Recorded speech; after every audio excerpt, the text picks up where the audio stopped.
Toyota's master plan for hybrid domination across the world is beginning to unfurl right before our eyes. We're starting to see what's actually going on behind the curtains for Toyota. Check this out. Yesterday, they said hybrids, or should I say electrified vehicles in total, which includes plug-in hybrids and battery electric. But those last two segments are very, very low in the United States. But check this out. We're getting close to 40% total sales volume for Toyotas here in the United States as electrified. Now, if we go back to their integrated yearly report, the last fiscal year, Toyota in the United States or North America, all right, so this number is not quite as indicative of here in the United States, but it was below 25%. Now we're closer to 40%, which is quite staggering to have that sort of jump. Now, Japan has a huge hybrid penetration, about 48%, and Europe is at about 70%. But what if I told you Toyota will be close to 70% before we know it here in the United States? Grab your snacks and drinks, buckle in, and let's get into it.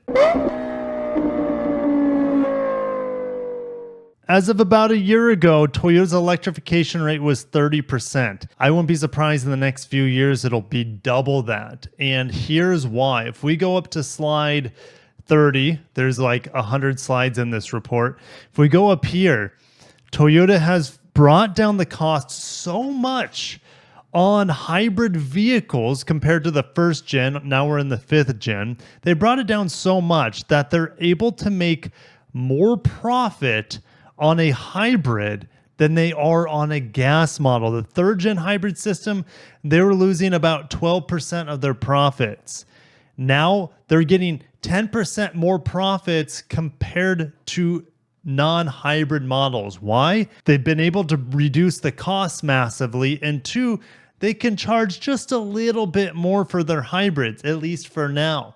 But now the point is that they're able to make them so profitable and at the same time meet emissions regulations and fuel economy regulations that everything is going hybrid. The dominoes are starting to fall. And it all starts next week when I get to drive the new Camry. The 2025 redesigned Camry is fully hybrid, following in the footsteps of, let's say, the Sienna and Venza. And we're starting to see that hybrid volume increase quite impressively here. The Camry hybrids volume March over March is up 81%, but year over year, it's up 136% compared to last year's Camry hybrid for Q1. The Corolla hybrid's up 25% of the year, but it's starting to really ramp up. The Corolla hybrid's only built in Japan, but it's up 80% on the month of March. The other volume seller from Toyota, its number one cash cow, is the RAV4 hybrid.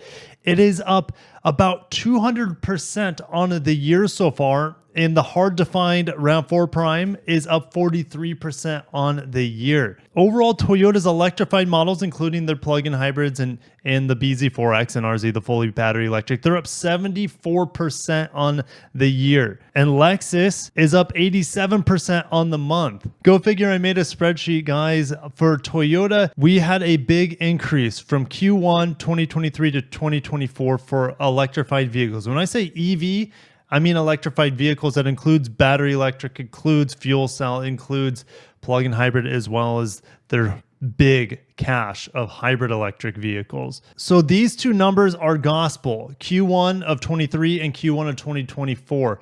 I extrapolated Q1 of 2025 and 2026, and that's where two things massively fall for Toyota and the benefit of hybrids. And the Camry by Q1 2025 will be fully hybrid at that point in time.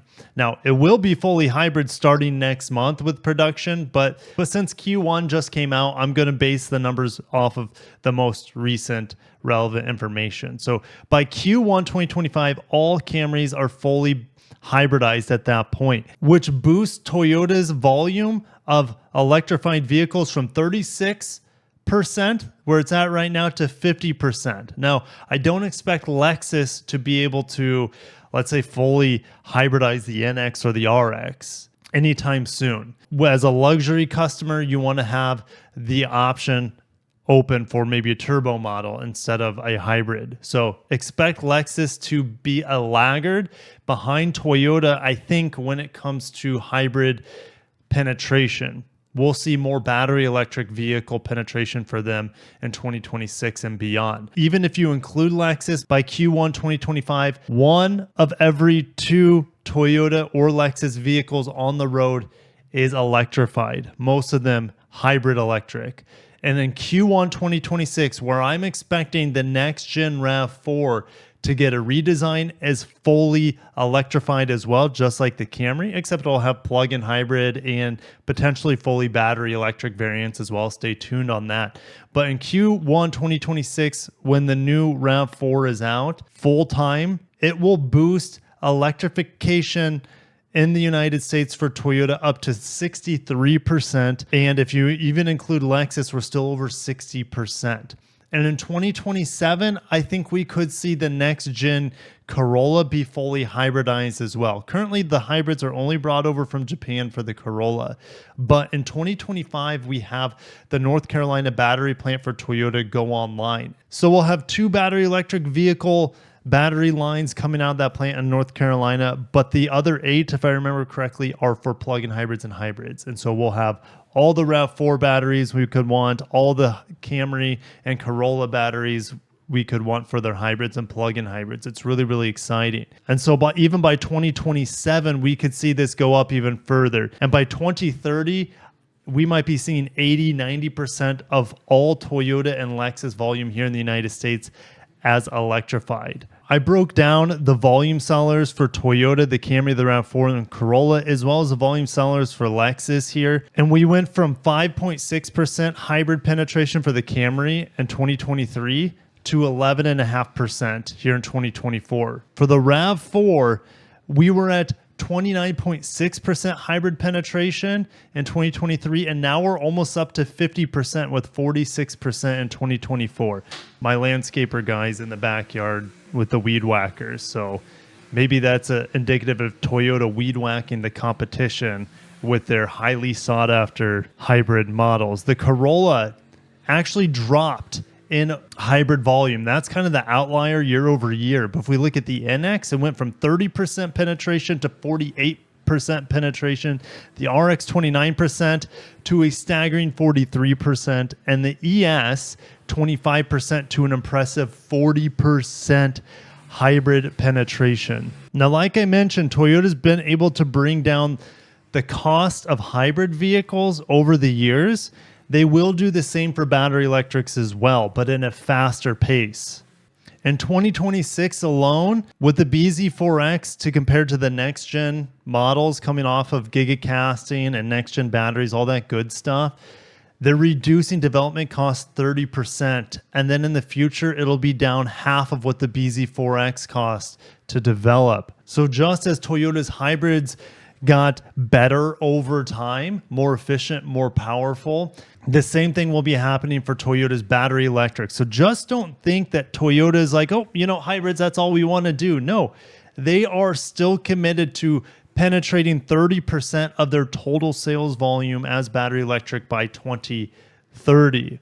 And that's where they think it's kind of going to level off, where their hybrids will carry the torch for the remaining 70% of their lineup after that. Here's the expectations of their battery electric uptake over the years. 2026, it's only 13%, but by 2030, it doubles or so to 31%, and that's battery electric. So an 11% year-over-year jump for total electrified volume just in Q1. Next year, we're going to see an even bigger jump, possibly 13% jump of electrification penetration. And then it's just guns blazing after that when the RAV4 becomes fully electrified. That's my estimation. Those are the rumors I'm hearing by 2026. Guys, make sure you are subscribed. I can't wait to share more of the unraveling of Toyota's master plan. They're hitting all-time profits right now and all-time penetration of hybrid vehicles at the same time. It's no coincidence. People really are interested in hybrids. You don't have to change your lifestyle. It acts exactly like a gas car, so no more inconveniences. In fact, there should be less inconveniences with a hybrid model on average. Their maintenance tends to be a little bit less compared to a traditional gas model. But make sure you guys are subscribed. I can't wait to share more of the unraveling of Toyota's electrification strategy, its multi-pronged approach in the coming weeks, months, and years. Next week, I'm driving four different electrified models. We have the fully hybrid Camry, the fully hybrid Crown Signia, the fully hybrid TRD Pro Tacoma, as well as the fully hybrid Land Cruiser. I cannot wait, guys. I cannot wait to share my driving impressions in the near future with those, and stay tuned for more goodies here on the channel.